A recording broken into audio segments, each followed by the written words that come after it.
ప్రస్తుతానికి అంటే ఈరోజు అర్ధరాత్రి సమయానికి మచిలీపట్నానికి 50 కిలోమీటర్ల దూరంలోనూ, కాకినాడకు 100 కిలోమీటర్ల దూరంలోనూ, విశాఖపట్నానికి 240 కిలోమీటర్ల దూరంలోనూ కేంద్రీకృతమై ఉన్నది.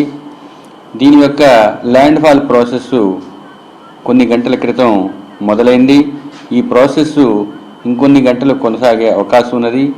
దీని ప్రకారంగా ఈ వ్యవస్థ కొంచెం వాయువ్య దిశలో పయనించి కాకినాడకు దక్షిణంగా కోస్తా తీరాన్ని తాకే అవకాశం ఉంది. తీరాన్ని తాకే సమయంలో గాలుల యొక్క వేగం 90 నుంచి 100 కిలోమీటర్ల వరకు ఉండే అవకాశం ఉన్నది. తుఫాను తీరాన్ని తాకిన తరువాత కూడా 6 గంటల వరకు దాని యొక్క ఉధృతి తుఫానుగానే ఉండే అవకాశం ఉన్నందువల్ల ఇంటీరియర్ ప్లేసెస్ అంటే అంతర్గత జిల్లాలలో వర్షపాతం ఈరోజు అనగా 29వ తేదీన అత్యధిక ప్రాంతాల్లో తేలికపాటి నుంచి మోస్తరు వర్షాలు, కొన్ని ప్రాంతాల్లో భారీ నుంచి అతి భారీ, 1-2 ప్రాంతాలలో అత్యంత భారీ వర్షాలు పడే అవకాశం ఉంది. ఇక రెండవ రోజు అంటే 30వ తేదీన తేలికపాటి నుంచి మోస్తరు వర్షాలు పలు ప్రాంతాల్లో పడుతూ 1-2 చోట్ల భారీ వర్షపాతం నమోదయ్యే అవకాశం ఉంది. మత్స్యకారులకు హెచ్చరికలు కొనసాగుతున్నాయి. ఈ 2 రోజులు కూడా మత్స్యకారులు వేటకు వెళ్ళకూడదని నిషిద్ధమైన విషయాన్ని తెలియజేయడం జరిగింది. కాకినాడ ప్రాంతంలో పోర్ట్లో 10వ నంబరు ప్రమాద హెచ్చరిక కొనసాగుతుంది.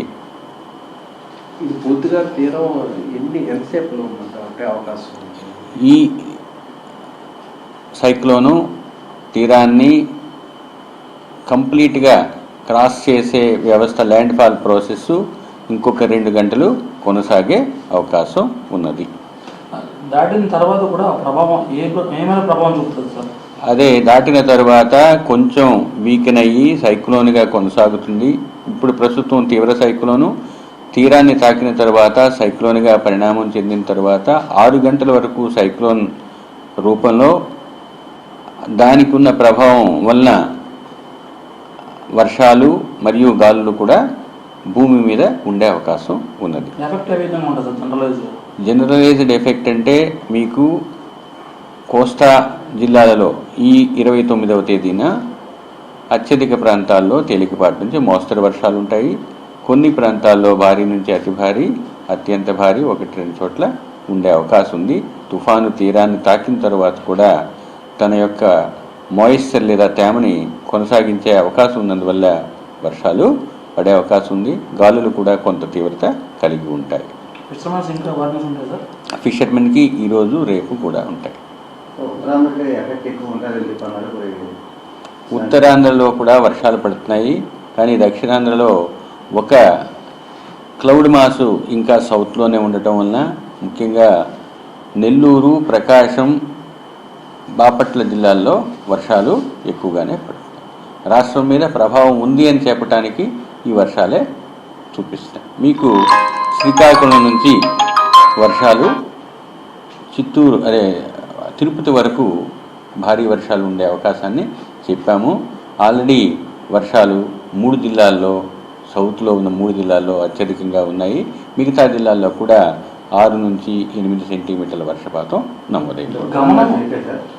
సేఫ్ అని ఉండదు. ఇంకా సైక్లోను చెప్పాను కదా, ఇంకో 6 గంటలు సైక్లోన్ రూపంలో వస్తుంది. ఆ క్రిందనున్న క్లౌడ్ మాస్ మీదకి వస్తే దానివల్ల వర్షం. సార్ గమనం దిశ ఏ విధంగా ఎటువైపు ఉంది సార్?